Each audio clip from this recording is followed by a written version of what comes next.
Ini cerita ini entah sedih, entah konyol, entah ngeri, tetapi cerita ini saya kenang sampai hari ini.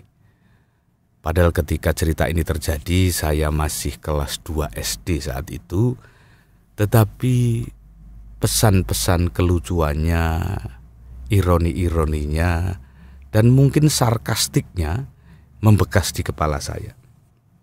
Yakni tentang seorang kakak beradik, ini tetangga di masa kecil saya ketika saya tinggal di salah satu desa, salah satu daerah dari sekian daerah yang pernah saya tinggali.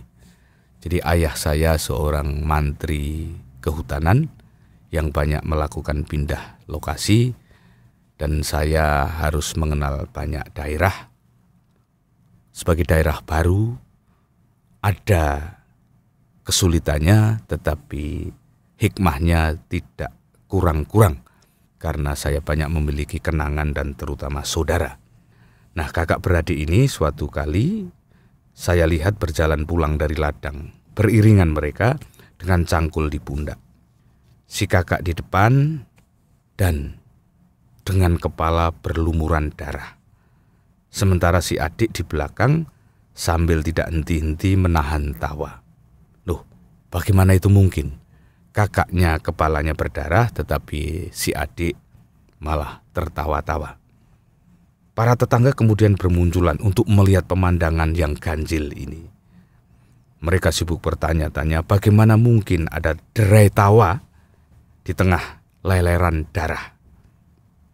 Bahkan tawa itu sesekali juga diperdengarkan oleh si kepala berdarah itu sendiri. Ini makin melengkapi keganjilan pemandangan yang saya ingat terjadi di sore hari itu.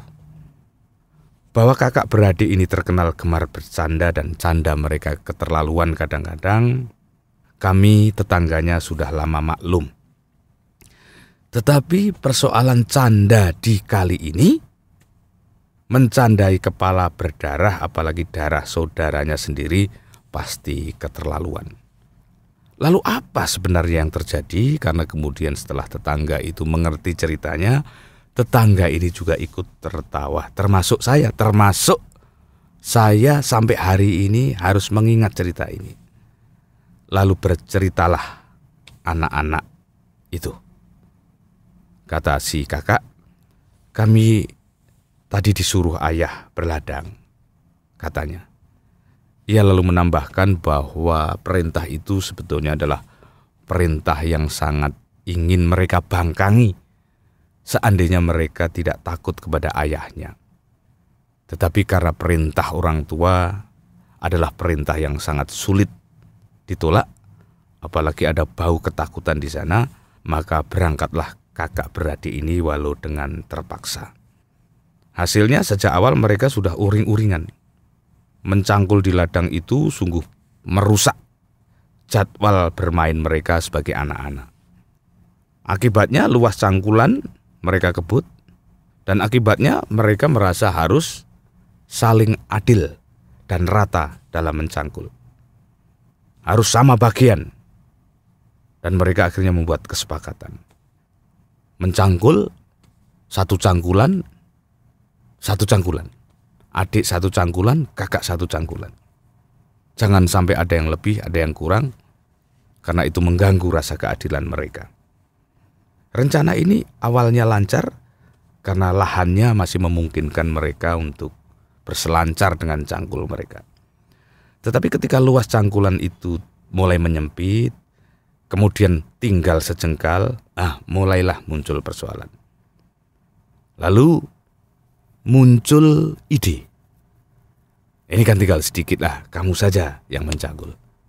Tentu adiknya merasa pihak yang dikalahkan. Oh, tidak bisa. Walaupun tinggal sedikit, kita tetap harus mencangkul bersama-sama. Mereka cenderung bertengkar, dan pertengkaran itu baru reda setelah kesepakatan terjadi. Lahan sejengkal itu pun tetap harus dicangkul bersama-sama secara adil.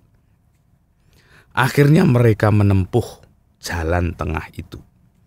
Jalan inilah yang kemudian berbuah musibah karena kemudian demi keadilan mereka mencangkul berhadap-hadapan. Saat luas cangkulan makin menyempit dan jarak keduanya makin mendekat, salah satu ayunan cangkul itu tidak menghujam ke tanah, melainkan ke kepala saudaranya.